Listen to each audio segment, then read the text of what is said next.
അപ്പം നമ്മുടെ സ്പെസിമെൻ പേപ്പറിന്റെ MCQs ആണ് നമ്മൾ ഇന്നലെ നോക്കിയിട്ടുണ്ടായിരുന്നത്. ഇന്ന് നമ്മൾ ഫോക്കസ് ചെയ്യാൻ പോകുന്നത് അതേ ഇതിന്റെ OTQs പാർട്ടാണ്. അപ്പൊ ഇന്ന് നമുക്ക് OTQs മൊത്തം തീർക്കണം. ആൻഡ് OTQs തീർന്നു കഴിഞ്ഞാൽ പിന്നെ നാളത്തെ ക്ലാസ്സിൽ നമ്മൾ അതിന്റെ വലിയ ക്വസ്റ്റ്യൻസ് 2 ചെയ്യുന്നുണ്ടാവും. ഓക്കെ അല്ലേ? അപ്പൊ നാളത്തെ ക്ലാസ് ഇത്തിരി കൂടി എക്സ്റ്റെൻഡഡ് ക്ലാസ് ആയിരിക്കും, കാരണം നമുക്ക് 2 വലിയ ക്വസ്റ്റ്യൻ തീർക്കാനുണ്ട്. ഓക്കെ അല്ലേ? അപ്പൊ ഫ്രം സ്ക്രാച്ച് എങ്ങനെയാണ് നമ്മുടെ എക്സാമിന്റെ പ്ലാറ്റ്ഫോമിൽ ഒരു വലിയ ക്വസ്റ്റ്യൻ ചെയ്യാന്നുള്ളതൊക്കെ ഞാൻ കാണിച്ചു തരാം. ഓക്കെ അല്ലേ മക്കളെ? അപ്പൊ നമുക്ക് തുടങ്ങാം. എല്ലാവർക്കും കാണാൻ പറ്റുന്നുണ്ടല്ലോ സ്ക്രീൻ?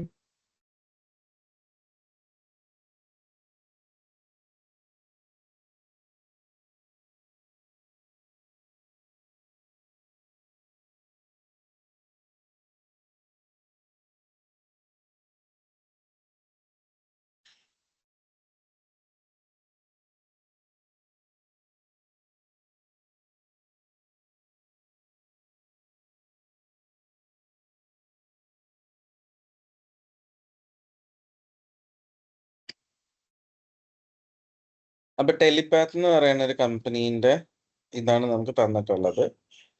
ഇവിടെ അതിന്റെ ഒരു സിനാരിയോ തന്നിട്ടുണ്ട്. ആൻഡ് ഇവിടെ ആയിരിക്കും നമ്മുടെ അടുത്ത 5 ക്വസ്റ്റ്യൻസ് വരാൻ പോണത്. അപ്പൊ use the tokens to complete the following definitions in accordance with IAS 36 impairment of asset എന്നാണ് ചോദിച്ചിരിക്കുന്നത്. അപ്പൊ ഇതിന് വേണ്ടിയിട്ട് നമ്മൾ സിനാരിയോ മൊത്തം വായിക്കേണ്ട. ഇതൊരു ജനറൽ ക്വസ്റ്റ്യൻ ആണ്. Impairment of asset, the asset is impaired if it's എന്ത് ദാൻ ദി റിക്കവറബിൾ അമൗണ്ട് എന്നാണ് ചോദിക്കണത്. റിക്കവറബിൾ അമൗണ്ട് ചെറുതാവുമ്പോഴും ക്യാരിങ് വാല്യൂ വലുതാവുമ്പോഴും ആണ് എന്ത് വരുന്നത് മക്കളെ? ഇമ്പയർമെന്റ് വരുന്നത് അല്ലേ? അപ്പൊ carrying amount is greater than its recoverable amount. In turn, the recoverable amount of an asset is defined as higher of its value less cost of disposal and its ഏതാണ് മക്കളെ? value in use.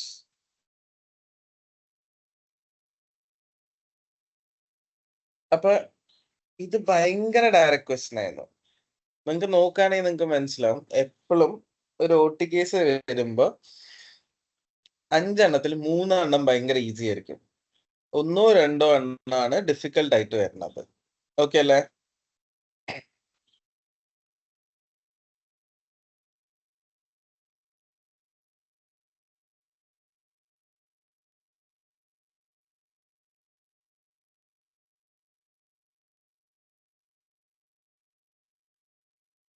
അടുത്ത എന്താ ചോദിക്കണത്?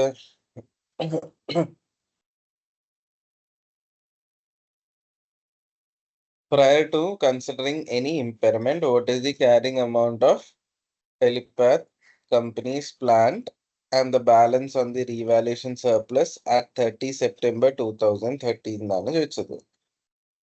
Okay അല്ലേ?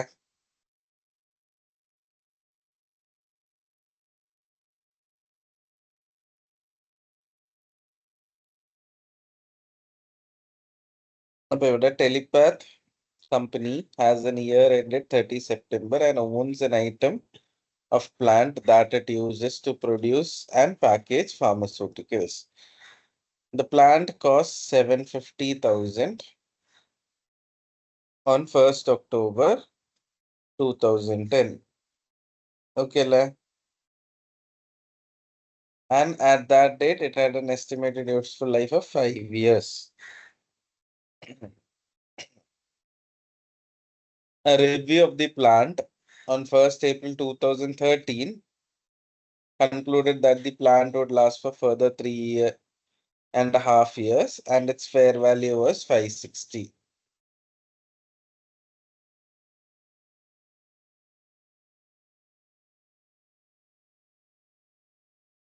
ഇനി നമ്മളോട് ഇവിടെ ചോദിച്ചത് എന്താണ്?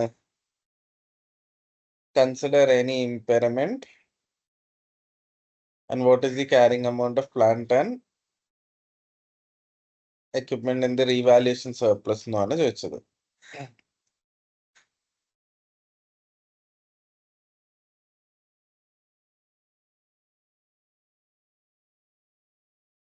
അപ്പൊ ഇവിടെ നോക്കിയേ,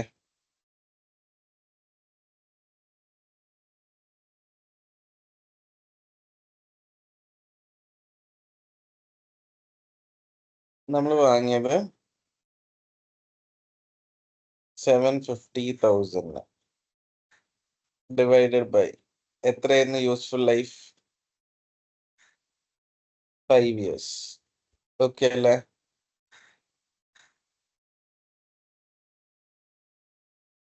അല്ല, എത്ര ഇയേഴ്സ് കഴിഞ്ഞു മക്കളെ?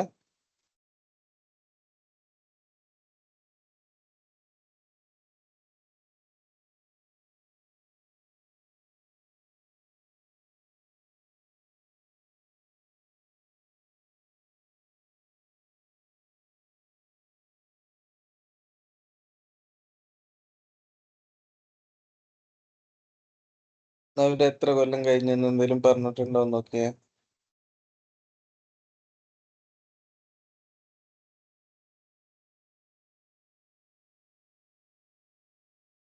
2010 തൊട്ട് April 2013 വരെ എത്ര മാസം കഴിഞ്ഞു, അല്ല എത്ര കൊല്ലം കഴിഞ്ഞു മക്കളെ?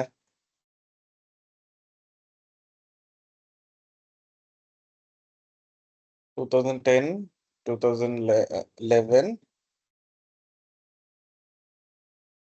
10 to 11, 11 to 12, 2.5 years കഴിഞ്ഞു അല്ലേ? 2.5 years ഡിവൈഡ് ബൈ 5. ഇത് ഇൻറ്റു 2.5, 375,000. അപ്പൊ 750,000 375 പോയി കഴിഞ്ഞാൽ എത്ര വരും ബാക്കി?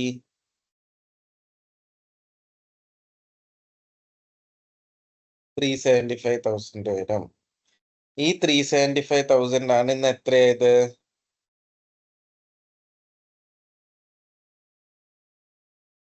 560,000 ആയത്. അപ്പൊ എത്രേന്റെ ഡിഫറൻസ് വന്നു?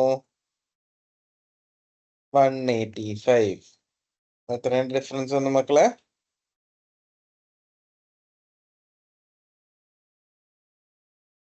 185. ഇതുവരെ ഓക്കെ ആണോ?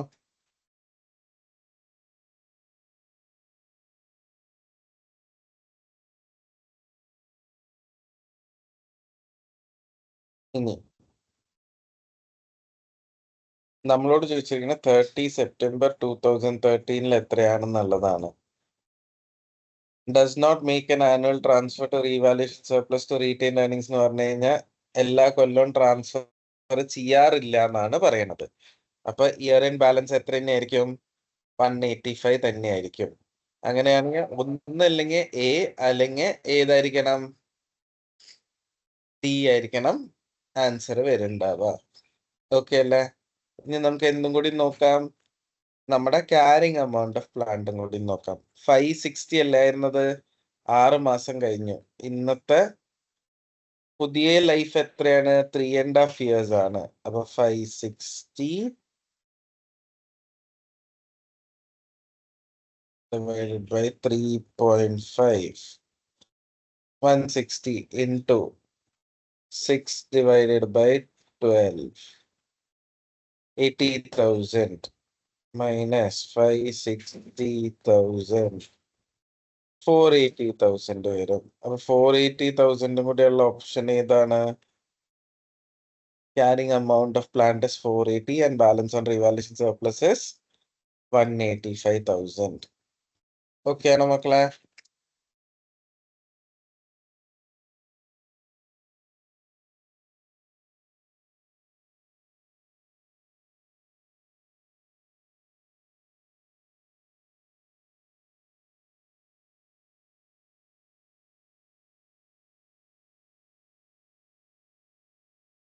ഇതുവരെ ഓക്കെ ആണോ എല്ലാവർക്കും?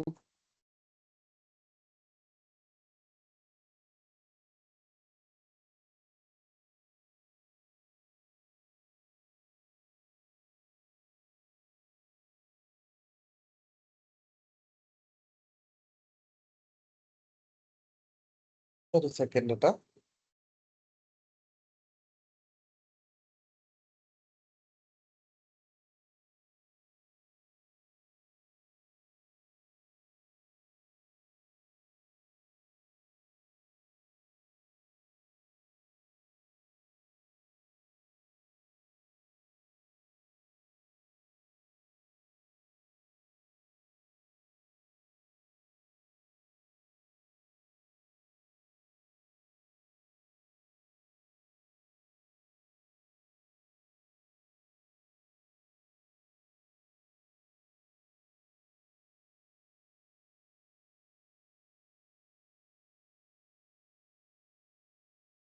അടുത്ത ക്വസ്റ്റ്യൻ.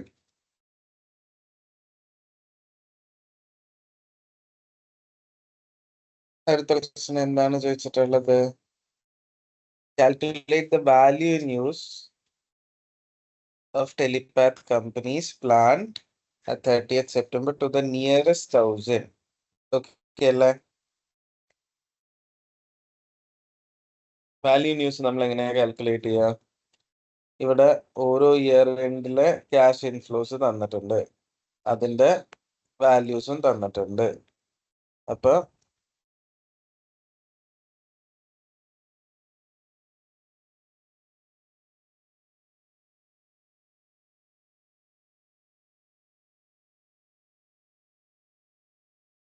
ആദ്യത്തെ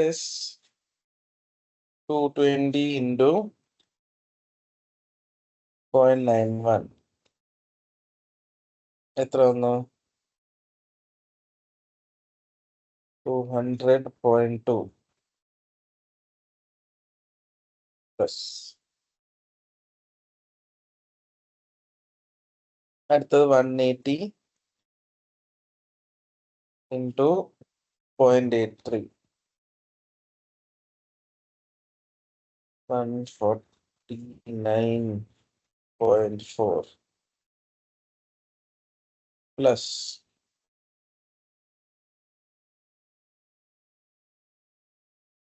200 into 0.75 150.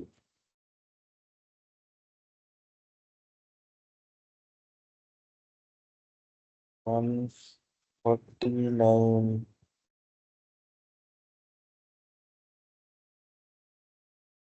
200.2 plus 149.4 plus 150. 499.6. അപ്പൊ നമുക്ക് എത്രയെന്ന് ഇടാൻ പറ്റും മക്കളെ? 500. ഓക്കെ,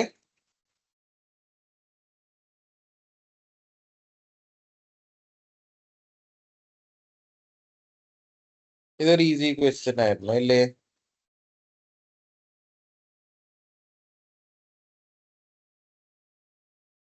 അപ്പൊ ശരിക്കും പറയുകയാണെങ്കിൽ ഇപ്പൊ ഓൾറെഡി 3 ഈസി ക്വസ്റ്റ്യൻസ് വന്നു കഴിഞ്ഞിട്ടുണ്ട് നിങ്ങൾക്ക്.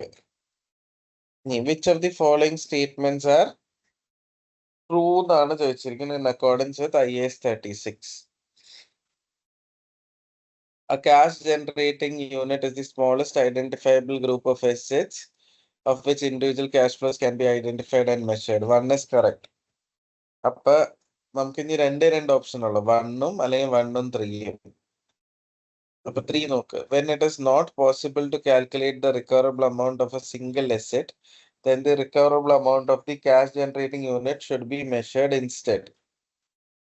സിംഗിൾ അസറ്റിന്റെ റിക്കവറബിൾ amount നമുക്ക് കണ്ടുപിടിക്കാൻ പറ്റാത്തൊരു സിറ്റുവേഷൻ വരുമ്പോ നമ്മൾ എന്ത് ചെയ്യണം?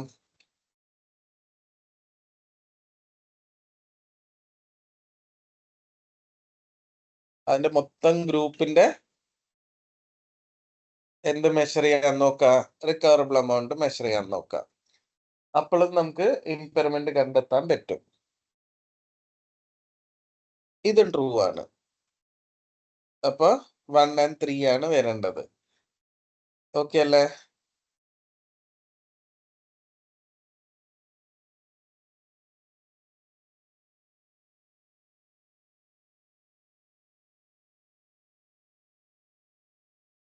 ഇതൊരൊക്കെയാണ് മക്കളെ. ഇവിടെ കുറെ ആൾക്കാര് 1 only നെക്കിയിട്ട് തെറ്റിക്കാറുണ്ട്. ഇനി 2 എന്തുകൊണ്ട് തെറ്റാണെന്നും കൂടി നോക്കാം. When considering impairment of a cash generating unit, the calculation of carrying amount and the recoverable amount does not need to be based on the same group of net assets. തെറ്റല്ലേ? carrying amount recoverable amount ഒരേ ഗ്രൂപ്പിന്റെ തന്നെ ആയിരിക്കണ്ടേ?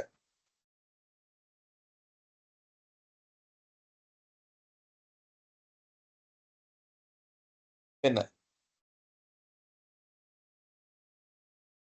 calculate the carrying amount of our company's plant at 30th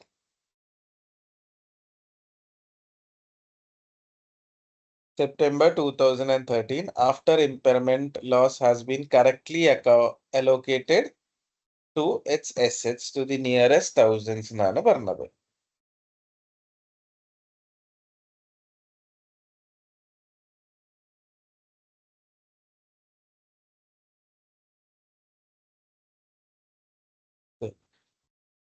impairment 3.5 വന്നിട്ടുണ്ട്. അപ്പൊ ഇവിടെ current അസറ്റ്സിന് എന്തായാലും impairment പോവില്ല. വേറെ ആരെങ്കിലും സ്പെസിഫിക്കലി ഇമ്പയർഡ് ആണെന്ന് പറഞ്ഞിട്ടുമില്ല. ഗുഡ്വില്ലിന് മൊത്തം ഇമ്പയർമെന്റ് ആണ് ആദ്യം എടുത്ത് കൊടുക്കേണ്ടത് അല്ലേ? അപ്പൊ 3,500 2,000 പോയാൽ 1,500 ബാക്കി ഉണ്ടാവും. നമ്മളോട് ആരുടെയാണ് ചോദിച്ചത്? പ്ലാന്റ്. പ്ലാന്റിന്റെ എങ്ങനെ കാൽക്കുലേറ്റ് ചെയ്യും? 1,500 into 3,500 divided by ഫാക്ടറിയും പ്ലാന്റ് എന്ന് പറഞ്ഞാൽ 3,500 പ്ലസ് 4,500 7,500. സോ 700 വരും. അപ്പൊ പ്ലാന്റ് എന്ന് പറയുന്നത് minus 3,500 you get 2,800. അപ്പൊ ഇവിടെ 2,800 ആയിരിക്കാം.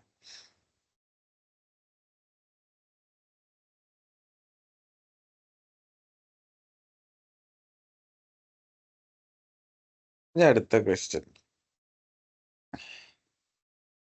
Which two of the following must exist for an operation to be classified as discontinued operation in accordance to IFRS 5 എന്നാണ് ചോദിച്ചത്.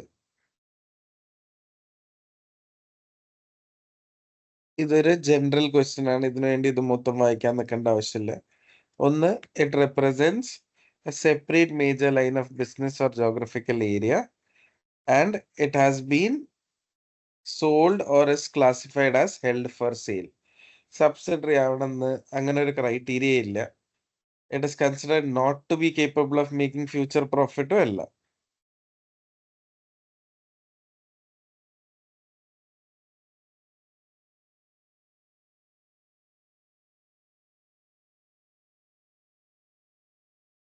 അടുത്തത് IFRS 5 non-current asset held for sale and discontinued operation prescribes the recognition criteria of a non-current asset held for sale.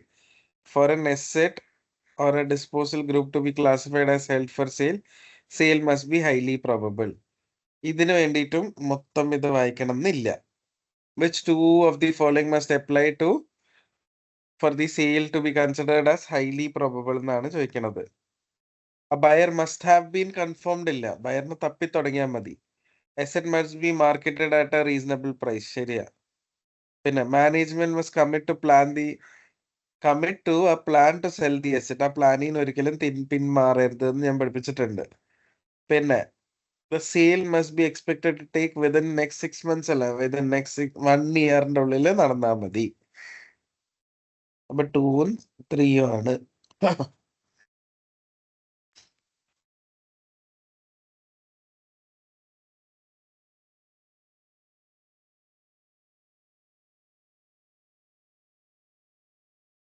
Calculate the staff costs associated with closure and sale of factory that should be charged to end statement of profit and loss. Okay അല്ലേ?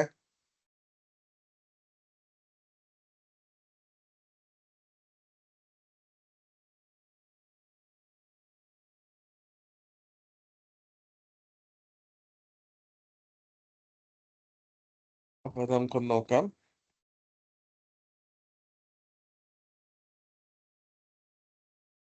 ഇത് closure അല്ല, restructuring പ്രൊവിഷന്റെ കാര്യമാണ്.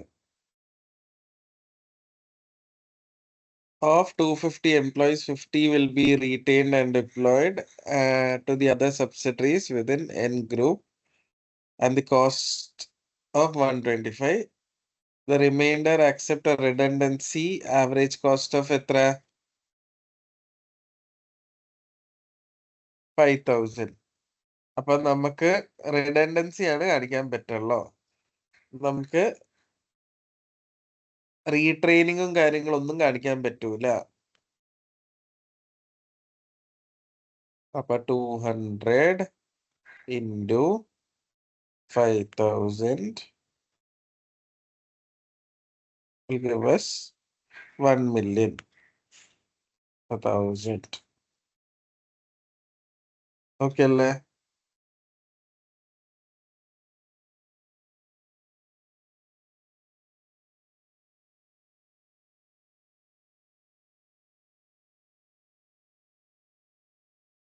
അടുത്തത് പറഞ്ഞേ. What is the gain or loss to be recognized on classification of factory as held for sale?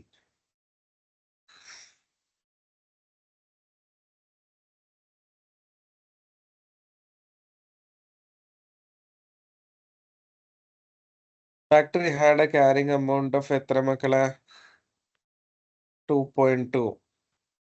Only expected to sell for 500 while incurring 50 as selling cost. The factory building is expected to sell at a profit of 1.2.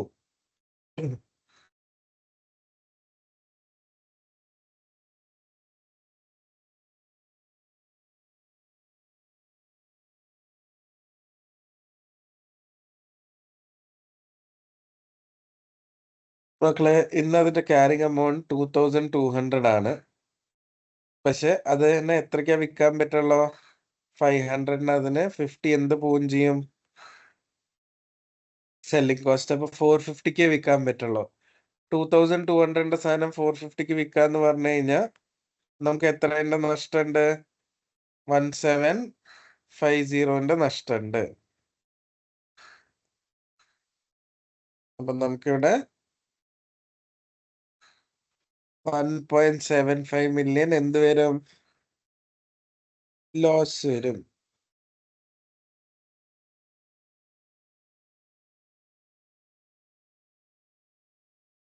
Finally, in respect of leases and penalty payments, what provision is required in N company statement of financial position at 30th?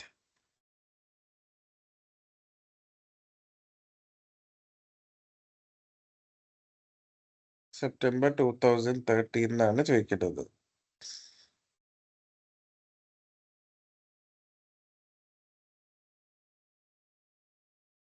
A company leased several machines in the factory which have an average of 11 months to run after 30th September. The present value of future lease payments at 30th September was 1 million. However, lessor has stated that they will accept 850 as full settlement. അപ്പൊ present value ആണോ settlement ആണോ lower, അതാണ് ഇവർ accept ചെയ്യുക. ഏതാണ് lower? Settlement ആണ് lower. Penalty payments ഉണ്ട് due to non completion of supply contract are estimated to be 200, of which 50% is expected to എന്താ പറഞ്ഞത്? be recovered from Neutron companies insurers. Expected to be recovered എന്നല്ല പറഞ്ഞത്. അപ്പൊ അത് possible മാത്രമാണ്. അപ്പൊ നമ്മൾ 200 തന്നെ ഉപയോഗിക്കണം. അപ്പൊ 850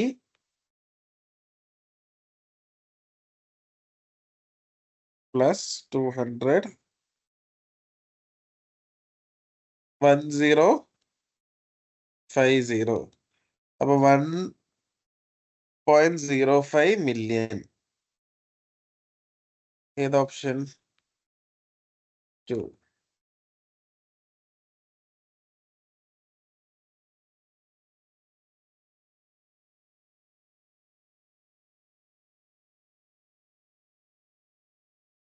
IFRS 9 ഒരു ഡയറക്റ്റ് തിയറിയാണ്. നമ്മളോട് ക്ലാസിഫിക്കേഷൻ ആണ് ചോദിച്ചത് ഈ ഇൻസ്ട്രുമെന്റ്സിന്റെ ഒക്കെ. ഒരു financial asset financial asset, an equity instrument, financial liability. രണ്ട് ഫിനാൻഷ്യൽ അസറ്റ്സ് ഉണ്ട് ഇവിടെ. ഒന്ന് എന്തായാലും എന്താണ്? Cash. Equity instrument is a financial asset.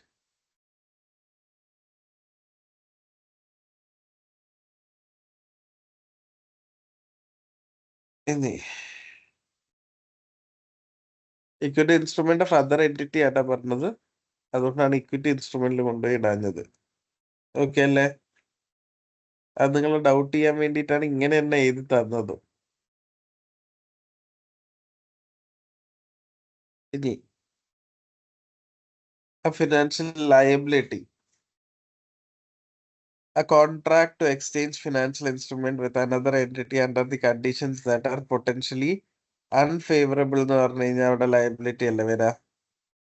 പിന്നെ any contract that evidences a residual interest is called equity, residual value in the asset of an entity after deducting all of its liabilities.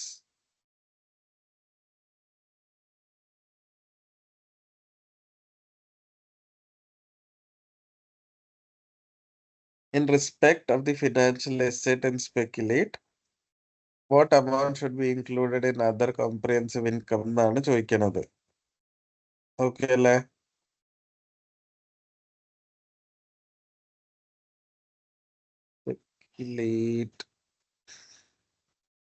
Other comprehensive ഇൻകത്തില് എന്ത് investment ആണ് പോവാ? Short term ആണോ long term ആണോ? Long term. നമ്മള് owner ആവണ situation. 10,000 shares എത്രയ്ക്കാണ് നമ്മൾ വാങ്ങിയത്? Initially 3.5. അതിൽ 1% ട്രാൻസാക്ഷൻ കോസ്റ്റും വന്നിട്ടുണ്ട്. അപ്പൊ 10,000 into 3.5 is 35,000 plus 1%, അതായത് മൾട്ടിപ്ലൈഡ് ബൈ 101% ചെയ്താല് 35,350 കിട്ടും. നിങ്ങൾ 1% കണ്ടിട്ട് ആഡ് ചെയ്താൽ മതി ട്ടോ. അതാണ് ഇന്ന് എത്രയായത്? 45,000 ആയത്. അപ്പൊ 9650 is the gain that will go to revaluation, അതായത് other comprehensive income into revaluation surplus. Okay അല്ലേ? ഇവിടെ എപ്പോഴും നമ്മള് ഫെയർ വാല്യൂ ത്രോസ് ചെയ്യുകയാണെങ്കിൽ എന്ത് ചെയ്യും? ട്രാൻസാക്ഷൻ കോസ്റ്റ് ക്യാപിറ്റലൈസ് ചെയ്യും. ഓക്കെ അല്ലേ?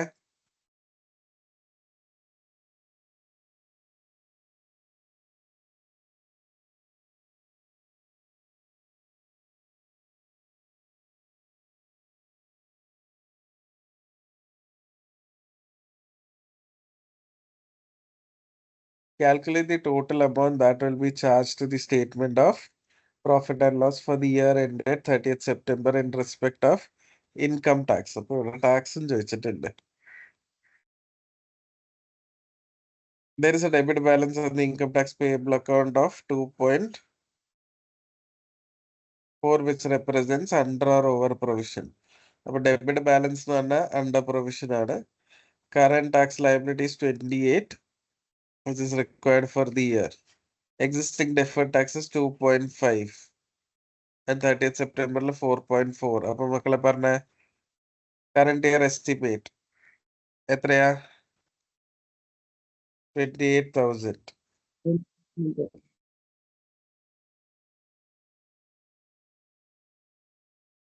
ഓക്കെ. അതിന്റെ ഒപ്പം അണ്ടർ പ്രൊവിഷൻ എന്ത് ചെയ്യണം? ആഡ് ചെയ്യണം. എത്രയാണ് അണ്ടർ പ്രൊവിഷൻ?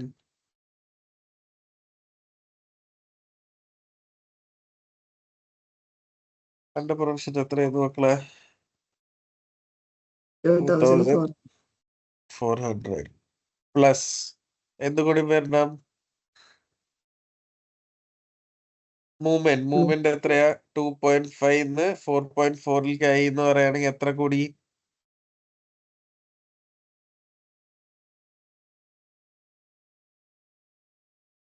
1,900. 1,900.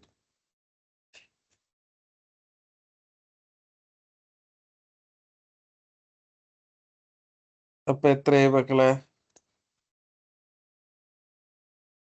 32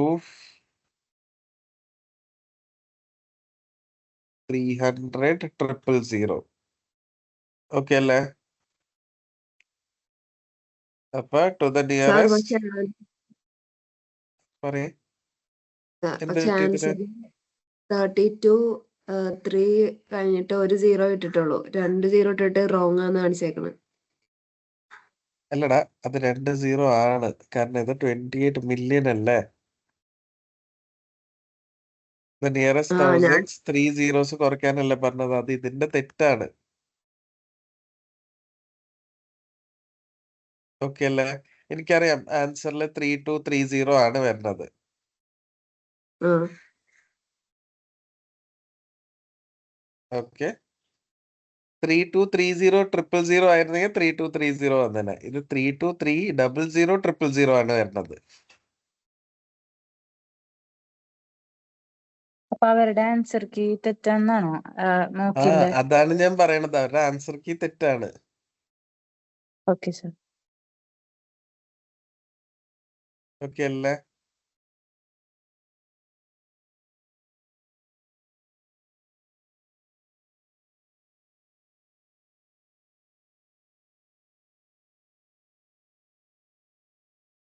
കാരണം നമ്മള് 28 മില്യന് 28,000 ആണ് എടുക്കണത്.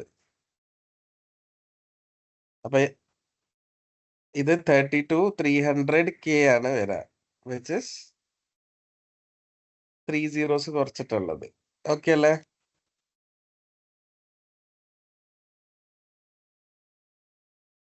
അങ്ങനെയല്ല ഒരു പറയാൻ okay 2.4 million 28 million. Yes, correct. Okay, okay sir.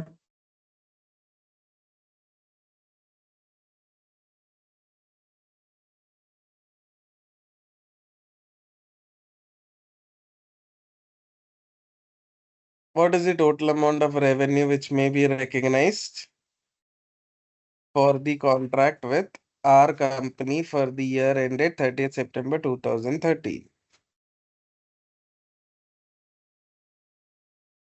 റവന്യൂന്റെ അവര് പറയുന്നത് എന്താ? sold one of its product for 10 million, which includes service of 3 years. The product is normally sold at a standalone price of 3 million without servicing, and servicing alone is 0.8. അപ്പൊ ഇത് ഏതാ? ബണ്ടിൽ product അല്ലേ? അപ്പൊ ആദ്യം stand loan prices ഏതാ? Stand loan prices എത്രയൊക്കെയാ മക്കളെ? 10 മില്യനും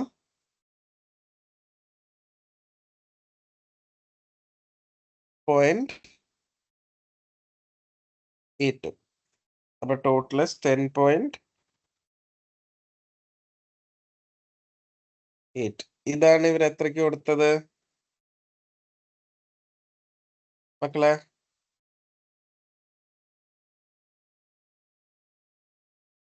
ഇതാണ് എത്രയ്ക്ക് കൊടുത്തത്? 10 10,000. മില്യന് കൊടുത്തത്. ഇതുവരെ ഓക്കെ അല്ലേ? ഈ 0.8 പെർ ആനം അല്ല, സോറി, 0.8 പെർ ആനം ആയതുകൊണ്ട് എത്രയാണ്? അത് ഞാൻ നോക്കിയില്ല കേട്ടോ. 0.8 ഇൻറ്റു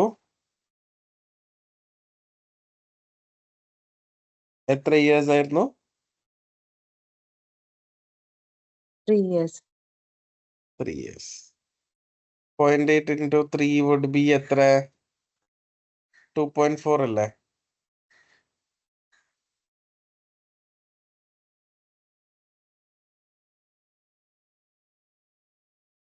It would be 10 അല്ല 12.4.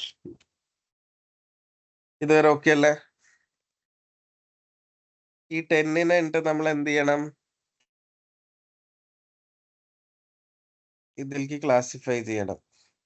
എങ്ങനെയാ ചെയ്യാ? 10 ഇൻറ്റു 10/12.4 എത്ര വരും?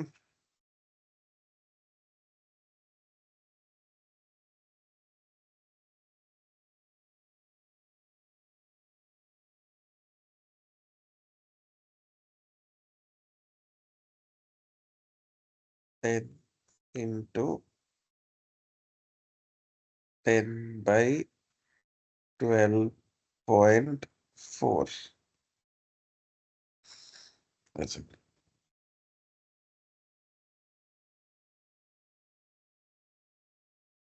10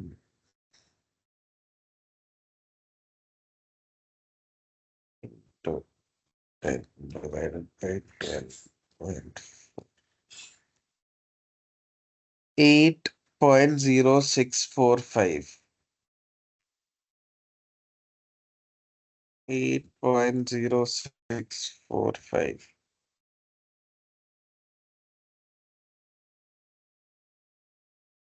നമ്മളോട് ചോദിച്ചിരിക്കുന്നത് ഏതിന്റെയാണ്? ഫസ്റ്റ് ഇയറിന്റെ റവന്യൂ എത്ര റെക്കഗ്നൈസ് ചെയ്യുന്നതാണ് ചോദിച്ചത് അല്ലേ? അപ്പൊ നമ്മൾ അടുത്തതും കണ്ടുപിടിക്കണം.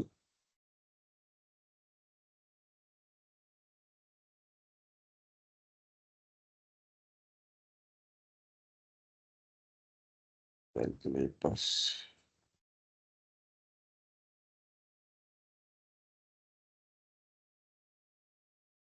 Ten into 2.4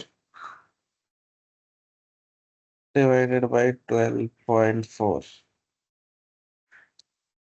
1.935 വരും. അല്ല ഒരു ഇയറിന്റെ മാത്രം പറഞ്ഞാൽ മതി. അപ്പൊ ഡിവൈഡ് ബൈ 3. അപ്പൊ 0.645. ഇത് പ്ലസ് നമുക്ക് കിട്ടിയ 8.0645.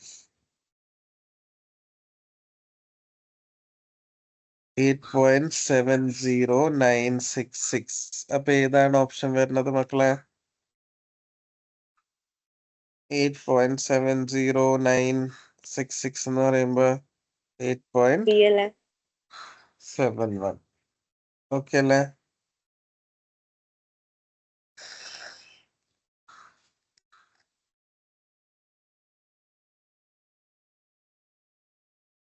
ഫൈനലി ഒരു ട്രൂ ഓർ ഫോൾസ് ആയിരുന്നു. Identify which of the following statements regarding S deferred income, that is contract liability, are true or false. Deferred income will be split evenly between the current and non-current liability in speculate statement of financial position. Deferred income അങ്ങനെ തന്നെയല്ലേ?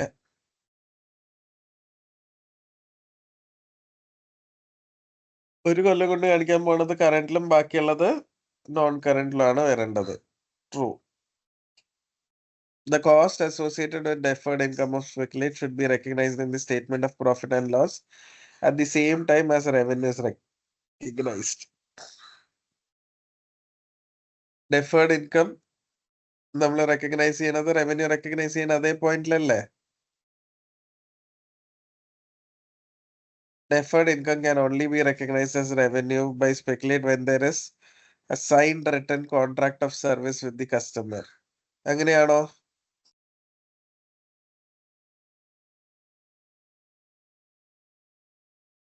പിന്നെ when recognizing revenue associated with service contract of speculate, the stage of its completion is irrelevant. അല്ല, stage of its completion important ആണ്. അത് വെച്ചിട്ടാണ് നമ്മൾ പറയണത്. അപ്പൊ 2 ട്രൂ 2 ഫോൾസ് ആണ് വരുന്നത്. ഇത്രയാണ് മക്കളെ നമ്മുടെ ഈ പാർട്ട് ഓഫ് ദി പേപ്പറിൽ ഉണ്ടായിരുന്നത്. ഓക്കെ അല്ലേ?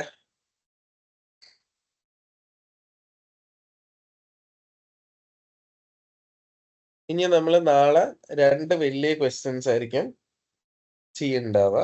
ദാറ്റ് ഈസ് നമ്മുടെ 20 മാർക്കേഴ്സ്. അതോടുകൂടി ഈ മൊത്തം എന്ത് തീരും? നമ്മുടെ